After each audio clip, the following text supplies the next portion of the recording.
Welcome everyone, this is Ollie Wu. Before I start with this tutorial, I want to give a quick motivation. Why do we want to analyze an EQ curve or compare EQ curves at all? Well, the reasons could be to see what an EQ without graphics built in does to the sound, or to objectively compare the sound between two different EQs, or also to replicate the sound of one EQ with another EQ, and that's something I'm doing a lot. So all the answers are correct. It's just that a volume of 2 dB or a frequency of 2 kilohertz or a bandwidth or Q factor of 1 will result in different curves when dialed in different EQs. This video will show you how to really end up with the same sounding settings in both EQs. In other words, a cloned EQ preset. And I have a couple of plugins prepared here. This is just my FX3 channel, but in reality, this is kind of my browser for all the plugins I want to use.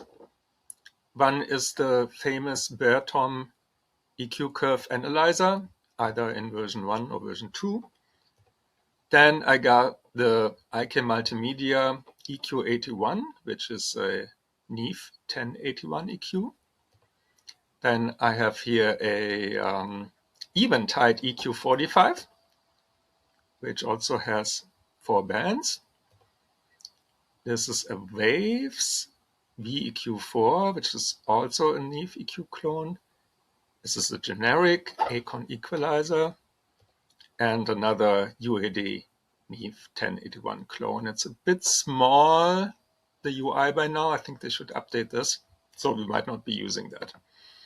All right, so here I have 2 effects channels, just so we have plenty of space for insert effects. And behind this here is a Solina string instrument.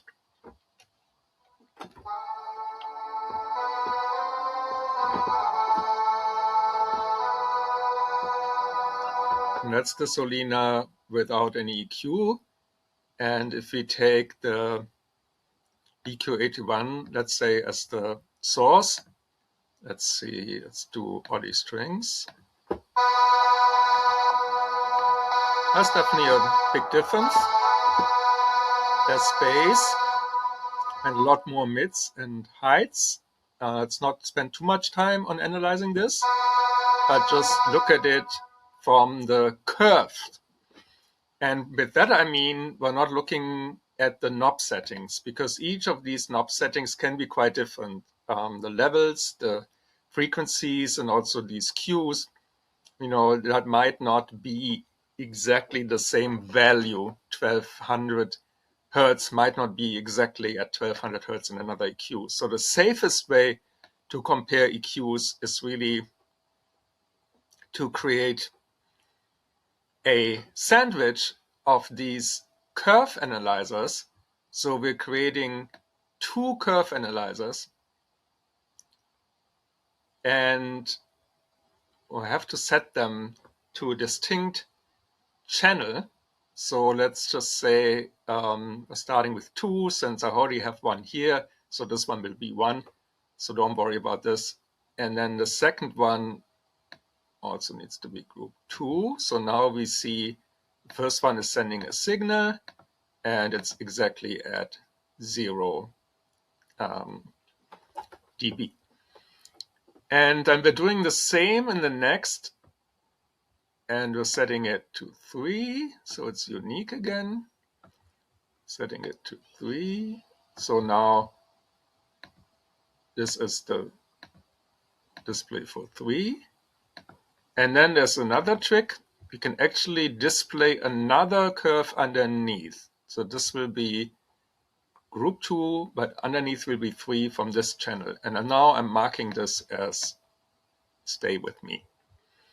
Now I'm pulling this EQ81 that I have set to my string setting over in the middle of the sandwich. So this will now show me the curve This is the EQ81 curve right here.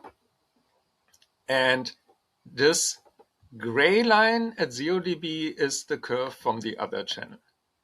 So as you can probably imagine, next I will just take any EQ that I want to clone. I will use this waves version. So I will reset all the bands and only leave the low cut active. So on this one, I'm also setting a low cut, and of course first we need to actually be in the comparison here in this sandwich. So now you can see the low cut actually working. Okay, it's not exact like I told you, but it's pretty close. So that's why sometimes with a generic EQ you can actually get a lot closer. So here we're checking the low shelf.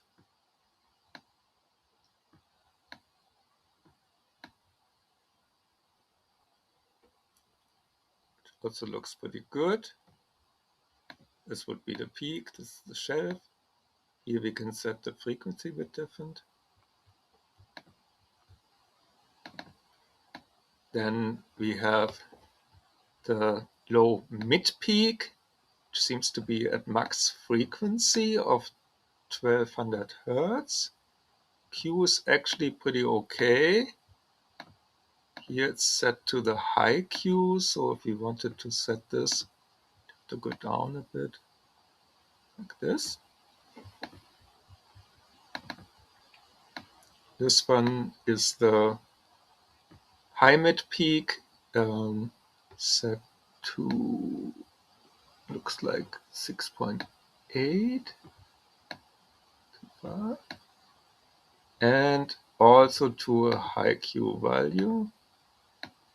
And this one we could almost set to 8.2 to match this one here. So that's also interesting. And finally, yeah, we said in the high shelf, it's not such a big difference if it's a shelf or peak. So I would almost leave it a shelf here, to be honest, at 10 kilohertz. And so going back to the original setting. Now probably have to pull this one down a bit. Up slightly. Supposedly up. Maybe that one is just too high. That looks pretty good. Alright, we're getting pretty close. Not bad. Yeah, cool. So let's keep that for now. And I will do a more generic EQ next. This time, maybe one that is a bit more freeform. So not the UAD Neve, it's just another Neve clone, and you would say, okay, that's easy. You know, that you should be able to set it to the matching settings. Again, it's much easier if you start with each band first, and that also primes the EQ more towards the settings you need. So I'm gonna, take a shelf next, a low shelf, and then it's kind of, that actually matches quite well. And then we're gonna take a peak and make sure that we have a good Q value for that. That definitely needs to be a bit wider. Okay. So, then you can actually set these values. You just won't, of course, get the frequency restrictions and not the frequency steps that you get on this one. But I mean, that's also fine. This can also be quite a restriction, right? And then you might have to then just see the high and the low Q, what that comes out to. But yeah, this is totally workable. Another peak, since this version compared to the simple, famous Neve EQ 1073 has 4 instead of 3 bands. Also pretty good. And then finally here, it's in this case not a shelf. It's actually a high peak, but it has a very large Q set. I mean, if it's easier to model it as a shelf with this one, you could also model it as a shelf. There's really no restriction. Actually looks pretty good. Okay, so now let's get back here, set everything, and hopefully should be able to set this.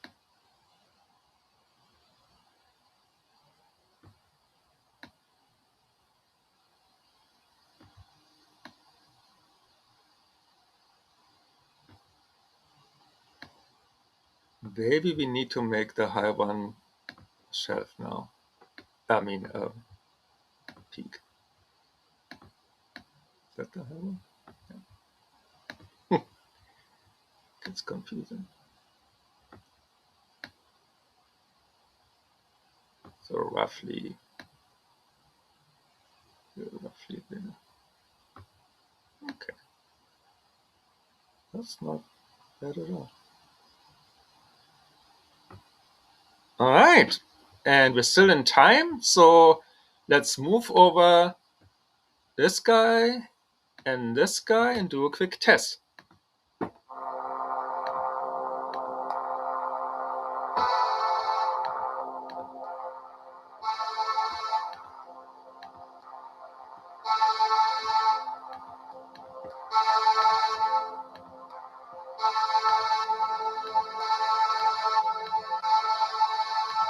Not bad.